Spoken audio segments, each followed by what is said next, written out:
Just another day in paradise. A tropical downpour in a working-class neighborhood on the outskirts of Hanoi.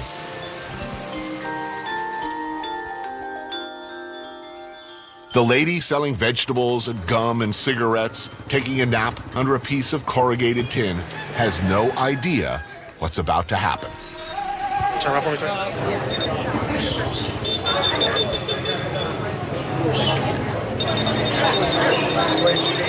One, two, get down.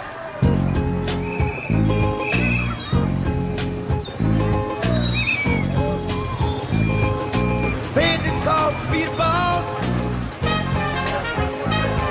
Look at me. You know what to see. See a bad mother. Look at me. You know what to see. See a bad mother. Good to see you. Paid the cost to be the boss. Mr. President, how do you like in Vietnam? Love it. Markets like these I grew up with when I was a kid in Jakarta. These were basically the only markets available. You know, you would buy pretty much everything in stalls like this. Yeah, I wouldn't mind going in there and haggling and seeing what I could find. This country, when I first arrived here, it smelled like a place that I would like. Certain countries just pheromonically, they just smell good, and I know where they're going to be good. You kind of smell that? You know, there's certain spices that you can smell in certain countries that you just don't smell back home. Now, you know, there's some smells that aren't as appealing as well. But that's part of the mix. This is indeed. Yeah. Head for the turnaround. How you doing, guys? How are you? Head for the turnaround.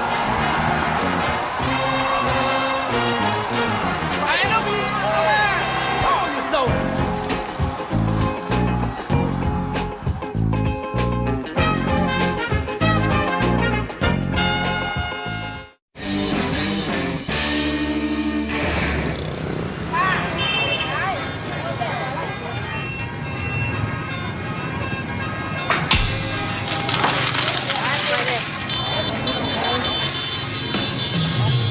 There's something magical about the smell. The minute you touch down here, it grabs you, it captivates you, and chances are, it holds you forever. I'm not the first to feel this way.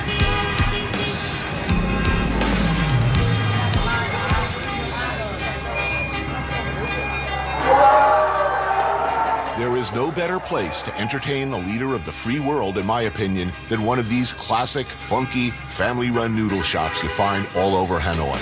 Dinner and a beer cost about $6. I'm guessing the president doesn't get a lot of state dinners like this.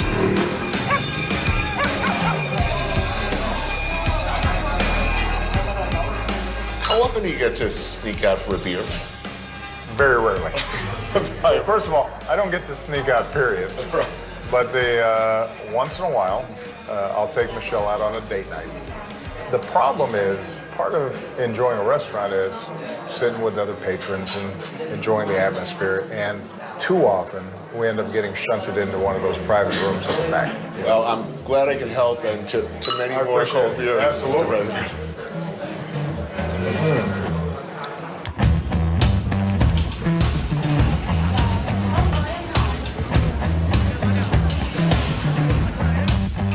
All right, you're gonna have to.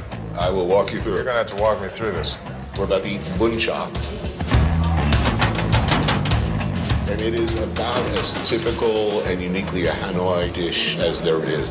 These beautiful little pork patties, some grilled pork belly. Bun cha is served in a broth of vinegar, sugar, and the ubiquitous duoc mam, or Vietnamese fermented fish sauce. Chilies to taste. I mean, if you have an important state function after, you might not want to You go know too what? heavy. I'm going with this thing. You know, we're gonna do what's appropriate. Vinegar. All right. And then you just hack off noodles. You just drop them in your bowl. Yeah, it's not too elegant, but I'm managing. And you dip and stir and get ready for the awesomeness. I'm ready. Now, is it appropriate to just pop one of these whole suckers in your mouth, or do you think that you should be a little more... Well, slurping is totally acceptable in this part of the world. It takes some skills, by the way, to handle these sticky cold noodles. But whatever your opinion of the man, the president has those skills. I gotta say. This is killer. This is outstanding. So good to hear. It's really good. And we share, apparently, a sentimentality about Asian street food and Southeast Asia in general. One of my favorite meals of all time. There's an area between Jakarta and Bandung, another city in Indonesia, called Puncak, and it's up through the mountains. So you'd have these roadside restaurants overlooking the tea fields. There'd be a river running through the restaurant itself, and there'd be these fish, these carp that would be running through, and you'd pick the fish, they'd grab it for you and fry it up, and the skin would be real crispy, and they just serve it with better rice. And it was the simplest meal possible, and nothing tasted so good.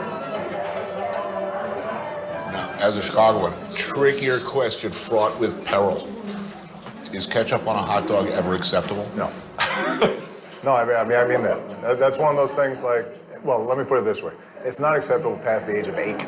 My daughter's 8, and she put ketchup on eggs the other day, and I didn't know what good parenting called for at this point. An intervention.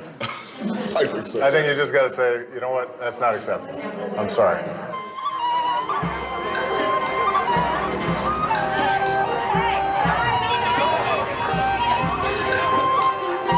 We're at a point where we seem to be turning inwards. I mean, we're actually talking about building a wall around our country. And yet you have been reaching out to people who don't necessarily agree with this. Gaza, Iran, Cuba. I mean, I just wish that more Americans had passports.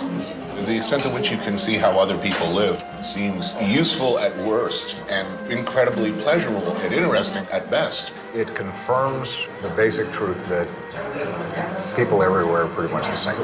The same hopes and dreams. And when you come to a place like Vietnam and you see former American Vietnam vets coming back, when you see somebody like a John Kerry or a John McCain, two very different people politically and temperamentally, but who were able to bond in their experience of meeting with their former adversaries. And you don't make peace with your friends. You make peace with your enemies.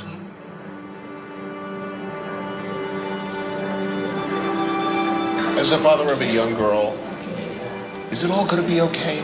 It's all going to work out. My daughter will be able to come here in 5 years, 10 years. She'll be able to have a bowl of bun cha, and the world will be a better place. Yeah, I mean, I think progress is not a straight line. You know, there are going to be moments at any given part of the world where things are terrible. But having said all that, I think things are going to work out. Thank you so much. Cheers. Cheers.